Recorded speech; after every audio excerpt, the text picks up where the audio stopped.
اعوذ باللہ من الشیطان الرجیم بسم اللہ الرحمن الرحیم۔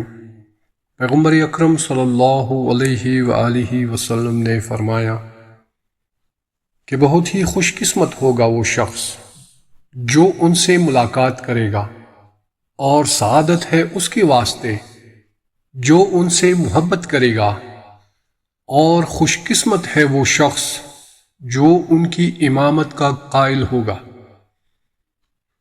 امام علی رضا علیہ السلام فرماتے ہیں، جس وقت امام مہدی علیہ السلام قیام کریں گے ان کے نور سے زمین روشن ہو جائے گی، اور وہ لوگوں کے درمیان حق و عدالت قائم کریں گے، جس کے بعد کوئی کسی پر ظلم و ستم نہیں کرے گا۔ امام تقی علیہ السلام فرماتے ہیں، ہمارے شیعوں کا سب سے بہترین عمل انتظار ظہور ہے۔ جو بھی اس راز کو سمجھ جائے اسی انتظار سے اس کے تمام کاموں میں آسانی اور کشائش ہے۔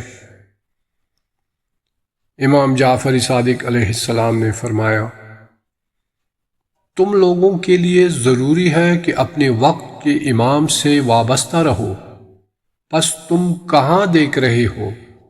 اگر تم اپنے وقت کے امام سے وابستہ رہو گے تو خدا کی قسم وہ تم لوگوں کو جنت میں لے جائے گا، خدا کی قسم جنت میں لے جائے گا، خدا کی قسم جنت میں لے جائے گا۔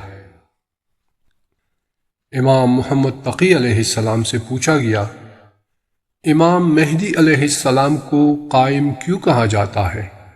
فرمایا، کیونکہ وہ اس وقت قیام فرمائیں گے جب لوگ انہیں مکمل طور پر بھول گئے ہو، ان پر ایمان رکھنے والے بھی ان کے منکر ہو چکے ہوں گے۔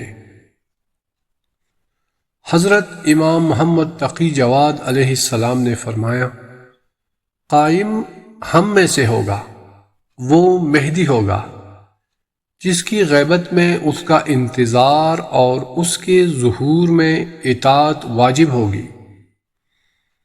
امیر المؤمنین علیہ السلام نے فرمایا، پس جب زمین اپنے رب کے نور سے چمکے گی، جس وقت امام مہدی خروج کریں گے تو اس وقت زمین اپنے رب کے نور سے روشن ہو جائے گی اور ہر طرف آبادی ہوگی۔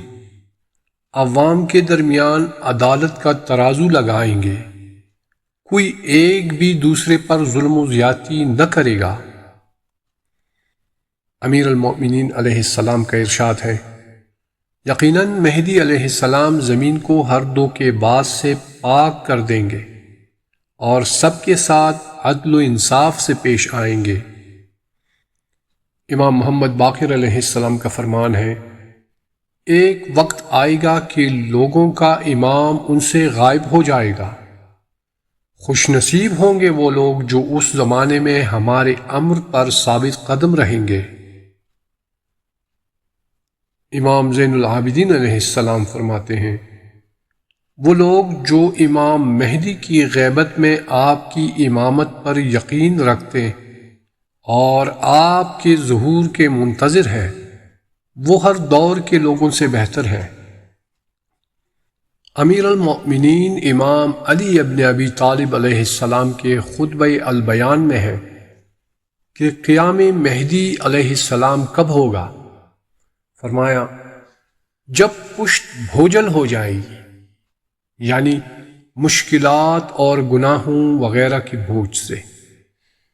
رسول خدا صلی اللہ علیہ وآلہ وسلم نے فرمایا، مہدی میری نسل سے ہے، ان کے لیے غیبت ہے، جس کے دوران امت گمراہ ہو جائے گی، وہ انبیاء علیہ السلام کی میراث کے ساتھ ظاہر ہوں گے اور زمین کو اس طرح عدل و انصاف سے بھر دیں گے جس طرح وہ ظلم و جور سے بری ہوگی۔ امام جعفر صادق علیہ السلام سے روایت ہے کہ آن حضرت صلی اللہ علیہ وآلہ وسلم نے فرمایا، جو بھی 40 صبح دعائے عہد کو پڑھے گا تو وہ امام کے یاور و انصار میں شمار کیا جائے گا۔ اور اگر ظہور سے پہلے اسے موت آ گئی تو خداوند عالم اسے ظہور کے وقت قبر سے اٹھائے گا تاکہ وہ امام کے یاور و انصار کے ہمراہ ہو جائے۔ خداوند عالم اس کے ہر کلمہ کے عوض اسے 1000 حسنہ عطا کرے گا اور اس کے 1000 گناہوں کو معاف کر دے گا۔ اللہم صلی علی محمد وآل محمد وعجل فرجہ۔